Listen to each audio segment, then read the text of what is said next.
Hello friends, welcome to the channel. आज हम करेंगे RWA का SSCGD का संडे मॉक टेस्ट। तो चलिए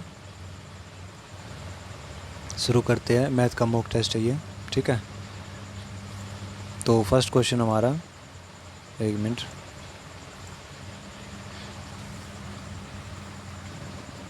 एक गोले का आयतन 288 पाई सेंटीमीटर क्यूब है, इसका पृष्ठीय क्षेत्रफल क्या होगा। फर्स्ट क्वेश्चन, एक गोले का आयतन कितना है। गोले का आयतन होता क्या है, 4/3 पाई आर क्यूब, ठीक है। इसकी वैल्यू कितनी दे रखी है, इसमें 288 पाई दे रखी है, ठीक है। अगर हम इसमें देखते हैं तो आर क्यूब की वैल्यू निकालनी है, तो हम इससे इसको काट देते हैं, ठीक है। आर क्यूब इक्वल टू 288 बटे में 4 मल्टीप्लाई बाय आगे 3, ठीक है। अगर हम इसको काटते हैं 7 चौक 28 और 2 चौक 8, ठीक है।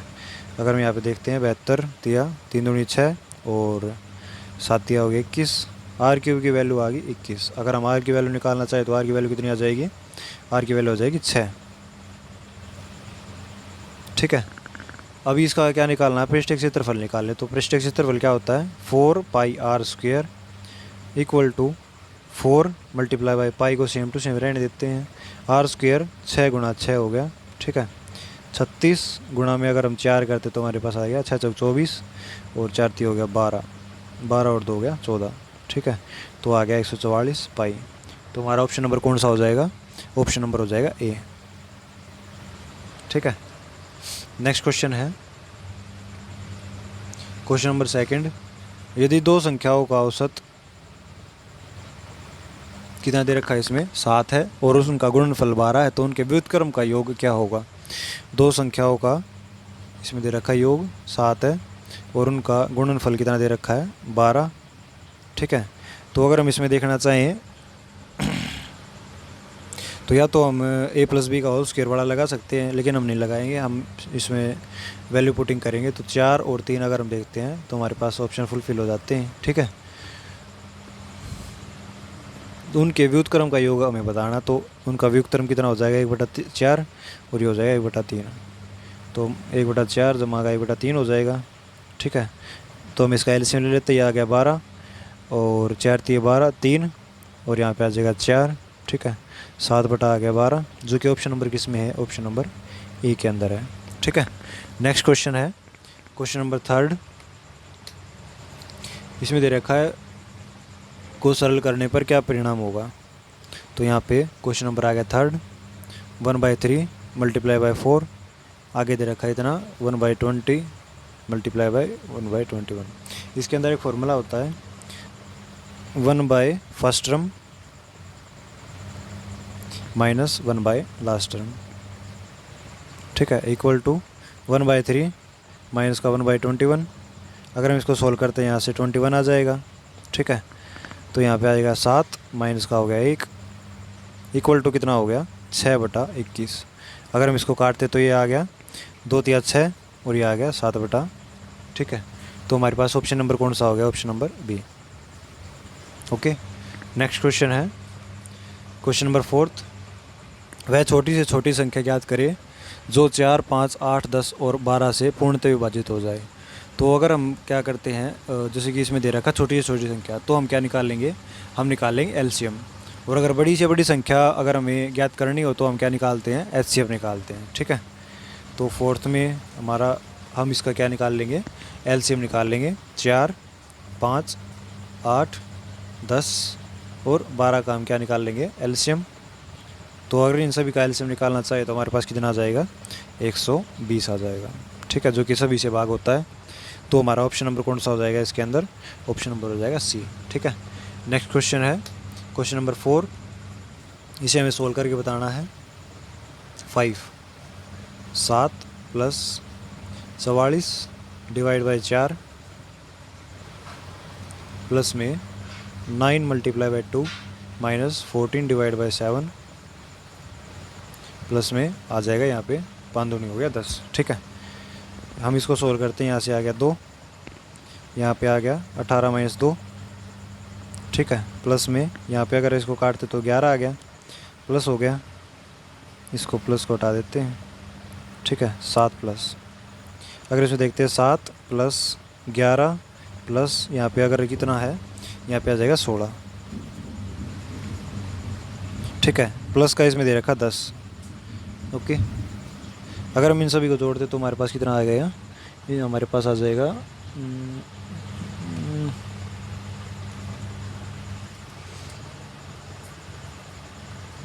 16, 16 और 11 हो गया 27, प्लस का 7 प्लस का आ गया 10, ठीक है। तो हमारे पास कौन सा ऑप्शन हो जाएगा, 7 और 7 14 और ये आ जाएगा 44, ठीक है। तो ऑप्शन नंबर हो जाएगा इसमें बी। नेक्स्ट क्वेश्चन है क्वेश्चन नंबर 6।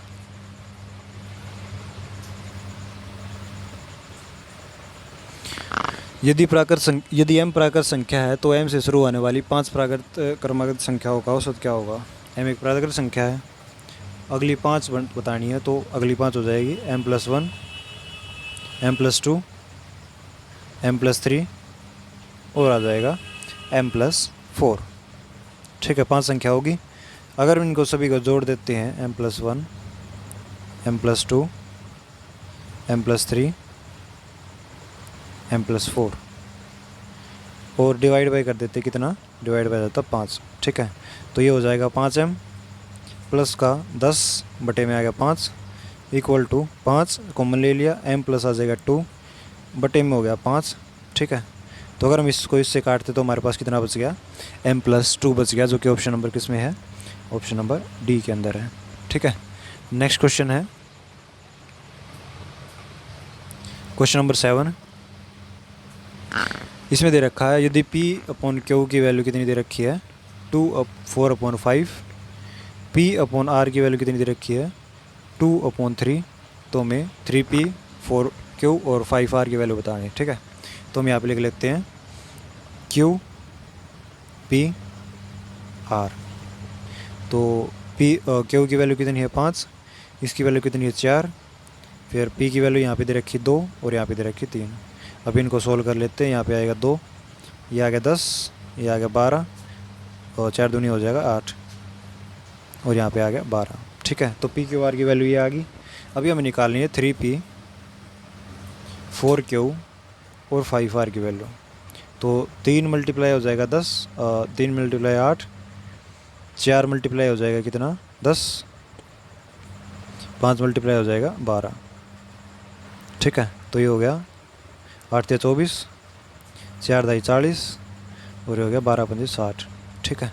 अगर हम इसे 4 से काटना चाहें तो यहाँ पे आ जाएगा 15 चौके 60, ये आ जाएगा 10 चौक 40 और ये आ जाएगा 6 चौक 24, तो 6 10 और ये आ गया 15। तो हमारा ऑप्शन नंबर कौन सा हो जाएगा, ऑप्शन नंबर हो जाएगा इसका सी, ठीक है। तो नेक्स्ट क्वेश्चन है क्वेश्चन नंबर 8।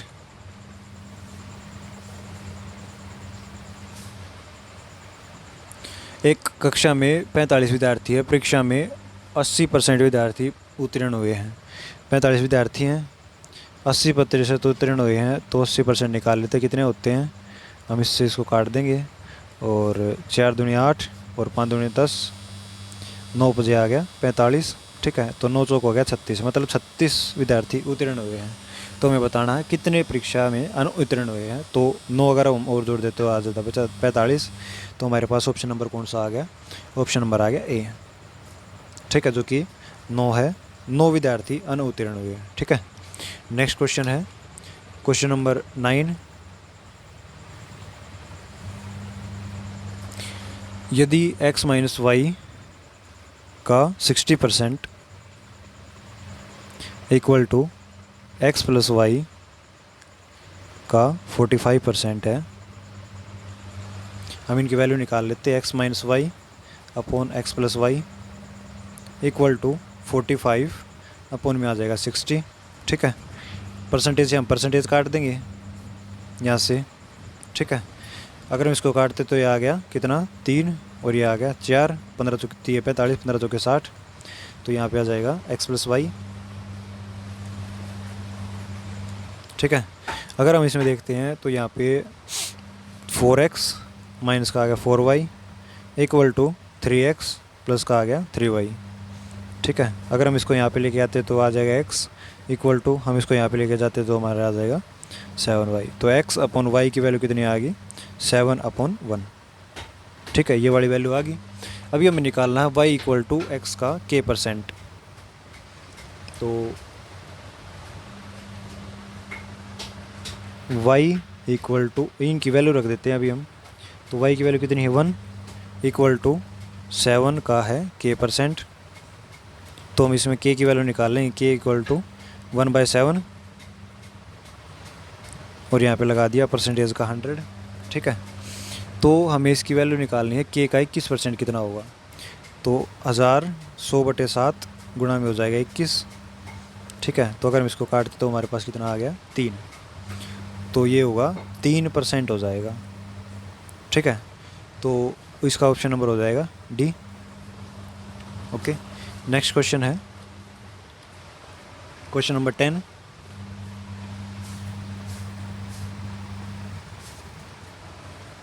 सेब को 350 में 100 की दर से ख़रीदा गया और 48 रुपये प्रति दर्जन के हिसाब से बेचा गया।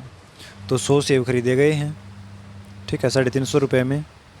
उसके बाद एक सेब अगर हम देखते हैं तो हमारे पास कितने रुपए में ख़रीदा गया, 3.5 रुपये में ख़रीदा गया। और 12 सेब खरीदे गए हैं 48 के हिसाब से बेचे गए हैं। ठीक है, तो अगर एक हम देखते हैं तो हमारे पास एक कितने में बेचा गया है, एक बेचा गया है 4 के हिसाब से। ठीक है, हमें बताना है लाभ या हानि प्रतिशत। तो इसमें हुआ लाभ, 3.5 में ख़रीदा और 4 में बेच दिया। तो कितने का लाभ हुआ, 0.5 का लाभ हुआ। किस पे, खरीदे हुए पे, बटे में 3.5 गुणा में आ गया 100। ठीक है, अगर हम इसको काटते हैं तो ये आ गया 1/7, 7×5 इक्वल टू 100/7। यहाँ पे अगर हम इसको काटते तो 14 सतह हो गया 98 और यहाँ पे आ गया 2। तो 14 सही 2/7% लाभ हुआ है। तो ऑप्शन नंबर हो जाएगा बी। ठीक है, नेक्स्ट क्वेश्चन है क्वेश्चन नंबर 11। इसमें दे रखा है एक दुकानदार नीचे दी गई 2 छूट संबंधी योजनाओं की पेशकश करता है। तो यहाँ पे दे रखी है अलग अलग 3 वस्तुओं की खरीद पर 4 वस्तु मुफ्त पाए। तो यहाँ पे 4 वस्तु मुफ्त दे रखी हैं। ठीक है, 7 पर गुणा में आ गया 100। अगर हम इसको काटते तो यहाँ आ गया 400/7। ठीक है, तो यहाँ पे आ गया 749, 7×5 और 749। ठीक है, यहाँ जाएगा। इसमें दे रखा 5 वस्तुओं की खरीद पर 6 वस्तु मुफ्त पाए। 6 वस्तु मुफ्त हैं कितने पे, 11 पे, गुणा में आ गया 100। ठीक है, तो यहाँ आ गया 600/11। अगर हम इसको काटते तो ये आ गया 11×5 = 5 और 11×4 = 44। ठीक है, तो हमारा ऑप्शन नंबर ए वाला हो जाएगा, जो कि ठीक है। ठीक है, नेक्स्ट क्वेश्चन है क्वेश्चन नंबर 12। एक धनराशि का साधारण ब्याज 12.5% वार्षिक दर पर कितने वर्षों में मूलधन के बराबर हो जाएगा। तो यहाँ पे SI को बराबर बनाना है किसके, प्रिंसिपल के। ठीक है, तो SI की वैल्यू होती है PRT/100 इक्वल टू हो गया P। ठीक है, हम इसको काट देते हैं P को P से। R की वैल्यू में हमें निकालनी है ना, और टाइम निकालना है कितने वर्षों में। तो T इक्वल टू आ जाएगा हमारे पास 100/R। ठीक है, हम इसकी वैल्यू रख लेते हैं। R की वैल्यू कितनी है, 12 सही 2/4%। ठीक है, तो आ जाएगा 12×48 और 50/4% आ गया। ठीक है, बटे में 50 गुणा में 4 और बटे में आ गया 100 परसेंटेज के हिसाब से। तो यहाँ पे 100 से 100 काट दिया।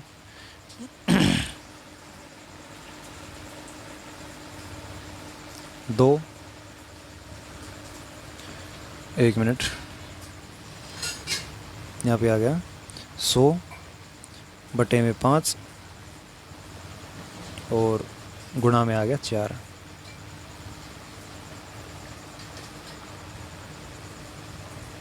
50 यहाँ पे। ठीक है, 50 दूनी आ गया 100 ये हमने 100 वैसे ही लगा दिया, क्योंकि 100 तो पहले ही लगा हुआ परसेंटेज के हिसाब से, ठीक है। तो यहाँ पे आ जाएगा 8 साल, 8 ईयर्स। ओके, तो ऑप्शन नंबर हो जाएगा सी।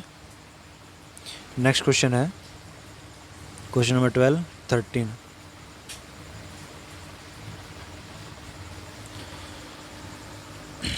18,000 की राशि को 10% वार्षिक चक्रवृद्धि ब्याज की दर से ऋण लिया गया, तीसरे और चौथे वर्ष के चक्रवृद्धि ब्याज के बीच कितना अंतर होगा।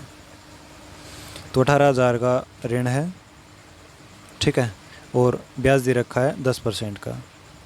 तो हम निकाल लेते हैं पहले 18,000 का 10% के हिसाब से दूसरे साल का ब्याज, तो वो होगा 11%।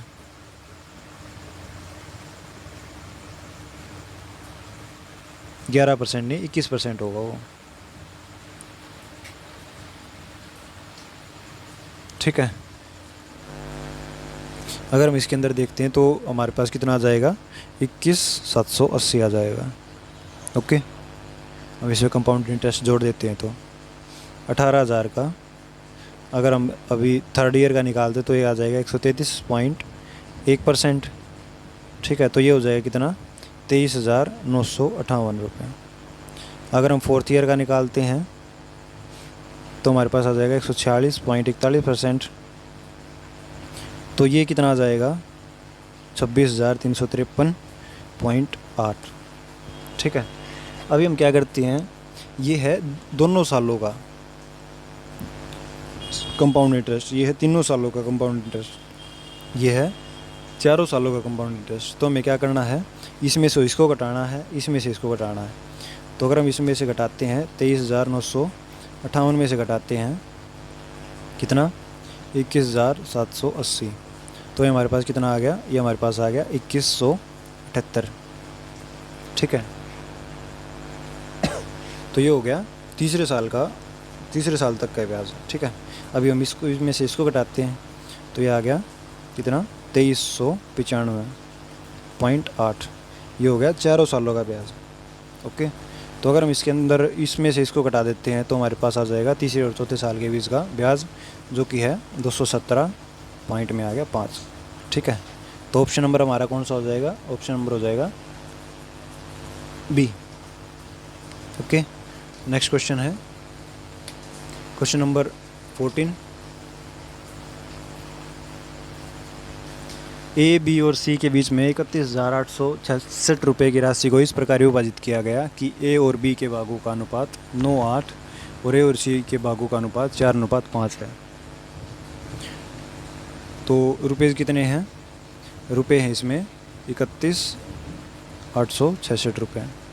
तो यहाँ पे बी, ए और यहाँ पे आ गया सी, ठीक है। तो बी की वैल्यू है 8, ए की वैल्यू है 9, यहाँ पे दे रखी है दूसरे की वैल्यू 4 और यहाँ पे आ गई सी की वैल्यू 5, ठीक है। अभी हम इसको सॉल्व करते तो यहाँ पे आएगा 4, यहाँ पे आएगा 9, 800 को हो गया 32, 900 को हो गया 36 और 9 बजे हो गया 45, ठीक है। अगर इन सभी को जोड़ते हैं 32, 36 और 45 को, तो हमारे पास कितना आ जाता है, हमारे पास आ जाता है 113। 113 की वैल्यू हमारे पास कितनी है, 31,866। अगर हम ए की वैल्यू निकालना चाहें तो हमारे पास कितना आ जाएगा, 282। हमें निकालनी है बी का भाग कितना है, बी का भाग है 32 गुना, तो हम यहाँ पे कर देंगे 32 की मल्टीप्लाई, तो ये क्या आ जाएगा, ये आ जाएगा 9,024, ठीक है। तो ऑप्शन नंबर कौन सा हो जाएगा, ऑप्शन नंबर हो जाएगा ए, ठीक है, 9,024। नेक्स्ट क्वेश्चन है क्वेश्चन नंबर 15।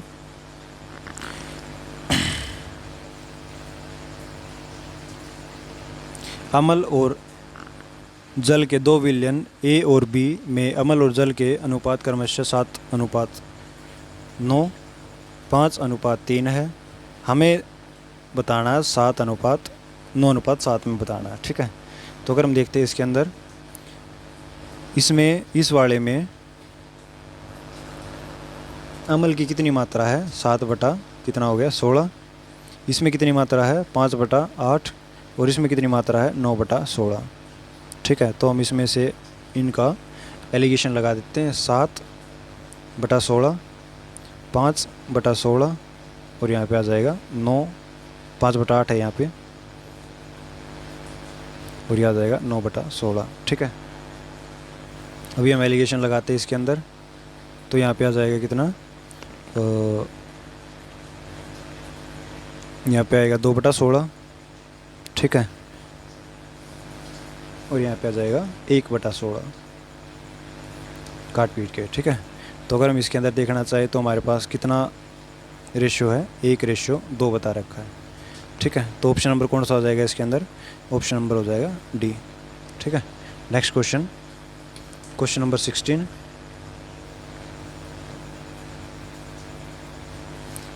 ए और बी किसी काम को 4 दिन में कर सकते हैं। ए प्लस बी कितने दिन में करते हैं, 4 दिन में। बी प्लस सी कितने दिन में करते हैं, 5 दिन में। और ए प्लस सी कितने दिन में करते हैं, 10 दिन में। ठीक है, तो हम इनकी एफिशिएंसी निकाल लेते हैं। तो यहाँ पे कितना आ जाएगा, 10 चौक 40, तो यहाँ पे आ गया 8 पंजे 10 चौक 40 आ जाएगा, 10 8 पंजे 40 और यहाँ पे आ जाएगा 4। ठीक है, इस टाइप से हो जाएगा। इन सभी को हम अगर ऐड करते हैं ए प्लस बी प्लस सी तो हमारा क्या आ जाएगा, 10 और 18 और 4 22 बटे में आ जाएगा 2। ठीक है, तो हो जाएगा 11। तो एक दिन में ये इतना काम करते हैं, तो हमें काम करवाना 40 और बटे में 11 सभी करते हैं, तो हमारे पास आ जाएगा ऑप्शन कितना, हमारे पास ऑप्शन आ जाएगा 11 या 33 और आ जाएगा 7। ठीक है, तो ऑप्शन नंबर कौन से में है, 11 या 33 और 7, जो कि ऑप्शन नंबर ए के अंदर है। ठीक है, नेक्स्ट क्वेश्चन है क्वेश्चन नंबर 17। 2 पाइप ए और बी किसी टंकी को क्रमशः 15 घंटे और 18 घंटे में भर सकते हैं। तो ए मान लिया और बी मान लिया, ये भर सकते हैं 15 घंटे और 18 घंटे। ठीक है, अभी इनका अगर हम एलसीएम निकालें तो आ जाएगा 90, 15 छिका 90, 18 छिका 90, 15 छिका 90, 18 पंजे 90। ठीक है, टंकी को भरने के लिए दोनों पाइप एक साथ खोले जाते हैं। खाली टंकी कितने घंटे में भरेगी, तो 90 काम है पूरा का पूरा, और ये 1 घंटे में काम करते कितना, 11। ठीक है, तो 11 8 88 और ये आ गया 2 8 घंटे 2 बटा 11 में भरेगी। तो ऑप्शन नंबर कौन सा हो जाएगा, ऑप्शन नंबर हो जाएगा डी। ठीक है, नेक्स्ट क्वेश्चन है क्वेश्चन नंबर 18। इसमें बताना है एक कार की चाल 63 किलोमीटर पर आवर है, स्पीड दे रखी कितनी, 63 किलोमीटर पर आवर। 10 सेकंड में उसके द्वारा तय की गई दूरी कितनी होगी। तो हमें इसे क्या करना पड़ेगा, मीटर पर सेकंड में कन्वर्ट करना पड़ेगा। 63 गुणा में आ जाएगा 5/18। ठीक है, तो अगर हम इसको काटते हैं तो ये आ गया 9 सत्ते 63 और सत्ते पे आएगा 9 सत्ते 63 और 9 दूनी आ गया 18। ठीक है, तो 7 पंजे 35 और ये आ गया बटे में 2 मीटर पर सेकंड। ठीक है, ये आ गया। अगर हम इसको काटते तो आ गया 17.5 मीटर पर सेकंड। अभी हमें बताना है कि 10 सेकंड में कितना कवर करेगा। तो 17.5 बटे में हम 10 कर देते, गुणा में आ गया 10 सेकंड। ठीक है, हम इसको इससे काट देते तो हमारे पास कितना आ गया, 175 मीटर। ठीक है, जो कि ऑप्शन नंबर किस में है, ऑप्शन नंबर बी के अंदर है। ठीक है, नेक्स्ट क्वेश्चन है क्वेश्चन नंबर 19।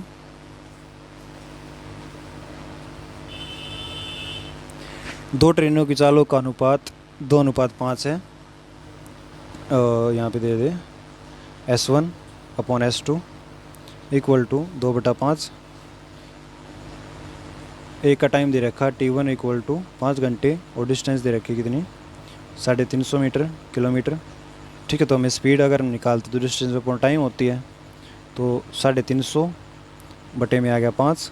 अगर हम इसको यहाँ से करते तो हमारे पास आ जाता है कितना, 7 पंजे 35, मतलब 70 किलोमीटर पर आवर की स्पीड होगी इसकी। ठीक है, ये हो गया। अगर हम इसको देखते हैं तो दूसरी ट्रेन की स्पीड बतानी है। तो S1 की अगर वैल्यू देखते हैं, S1 की वैल्यू कितनी दे रखी है, 2 की वैल्यू यहाँ पे आ गई 70। ए की वैल्यू अगर हम देखते हैं यहाँ पे कितनी आ जाएगी, 35 किलोमीटर पर आवर आ जाएगी। ठीक है, तो दूसरी ट्रेन की स्पीड कितनी होगी, 35 गुणा में हम कर देंगे 5, तो हमारे पास कितना होगा, 5 × 25 और 5 तो हमारे पास 175 किलोमीटर आ जाएगी, 175 किलोमीटर पर आवर, जो कि ऑप्शन नंबर किस में है, ऑप्शन नंबर सी के अंदर है। ठीक है, नेक्स्ट क्वेश्चन है क्वेश्चन नंबर 20।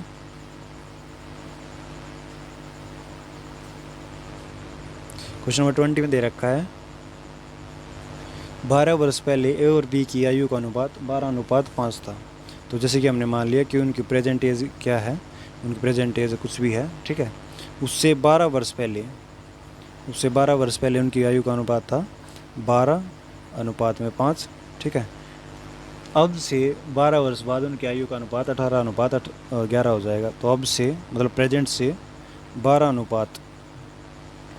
12 साल बाद, ठीक है, उनकी आयु का अनुपात कितना हो जाएगा, 18:11। तो अगर हम इन दोनों के बीच का डिफरेंस देखते तो इन दोनों के बीच का डिफरेंस कितना है, इन दोनों की डिफरेंस कितना है 6, और एज का डिफरेंस कितना है सालों का, तो एज का डिफरेंस है 24 का। ठीक है, तो एक की वैल्यू कितनी आ गई हमारे पास 4।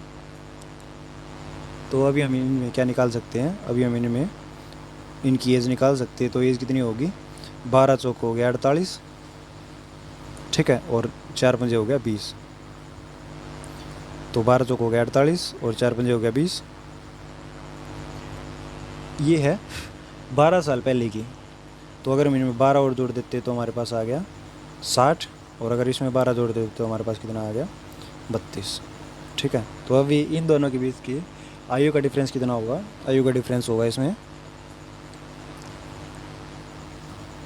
28 का। ठीक है, तो ऑप्शन नंबर हमारे पास कौन सा है, ऑप्शन नंबर ए है, इनकी आयु का डिफरेंस होगा 28 का। ठीक है।